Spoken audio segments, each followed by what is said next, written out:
ایسا نہیں ہوتا کہ امیر کے گھر میں تو چاند کی روشنی جائے گی لیکن غریب کے گھر میں چاند کی روشنی نہیں جائے گی۔ یہ ہے اس کا عدل، یہ ہے اس کا انصاف۔ اسی طرح زمین ہے، زمین کا کام ہے غلہ اگانا۔ اللہ پاک اپنے بندوں سے فرماتا ہے کہ تم جس طرح کا بیج اگاؤ گے اسی طرح کا تمہیں پھل ملے گا۔ اچھا بیج کاشت کرو گے تمہیں اچھی فصل ملے گی، برا بیج کاشت کرو گے تمہیں بری فصل ملے گی۔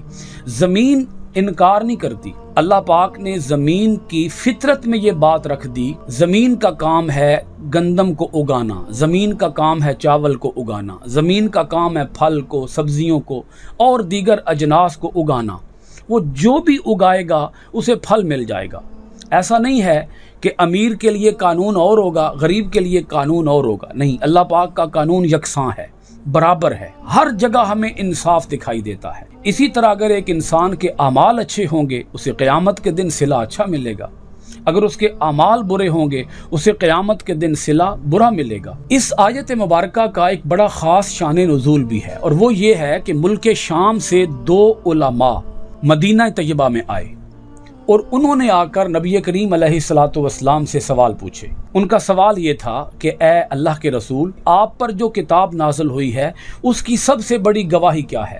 اب وہ دونوں علماء جو تھے وہ اہل کتاب تھے، ان کا تعلق یہود سے تھا۔ جب انہوں نے یہ سوال پوچھا، اللہ پاک کے حکم سے حضرت جبریل علیہ السلام حضور کی بارگاہ میں حاضر ہو گئے اور انہوں نے آ کر یہ آیت مبارکہ پڑھ کر سنائی۔ اللہ پاک نے یہ آیت نازل فرما دی، شاہد اللہ انہ لا الہ الا ہو والملائکۃ واولو العلم قائما بالقسط لا الہ الا هو العزیز الحکیم۔ یہ آیت مبارکہ اترائی کہ اللہ گواہی دیتا ہے، ملائکہ گواہی دیتے ہیں اور اہل علم گواہی دیتے ہیں۔ چونکہ یہ دونوں اہل علم تھے تو جب انہوں نے یہ آیت مبارکہ سنی اور قرآن پاک کی جو سب سے بڑی گواہی ہے وہ سنی تو وہ اسی وقت مسلمان ہو گئے۔ یہاں میں اپنے سننے والوں کو ایک اہم بات بھی عرض کر دوں، یہاں پر تیسرا پارہ نصف ہو گیا ہے۔ آج کی گفتگو کا اختتام سورہ آل عمران کی آیت نمبر 18 کے ساتھ کرتے ہیں۔ انشاءاللہ العزیز آئندہ ڈیلی قرآن کلاس میں ہم آپ کے پاس حاضر ہوں گے سورہ آل عمران کی آیت نمبر 19 کے ساتھ۔ اللہ تعالیٰ اپنے کلام کے اندر ہم سب کو غور و فکر کرنے، ترجمے کے ساتھ، معنی کے ساتھ، تشریح کے ساتھ پڑھنے اور اس پر عمل پیرا ہونے اور اس کے پیغام کو دنیا بھر کے اندر عام کرنے کی توفیقات خیر عطا فرمائے۔ آپ سب حضرات کا بہت بہت شکریہ۔ السلام علیکم ورحمۃ اللہ وبرکاتہ، وفی امان اللہ۔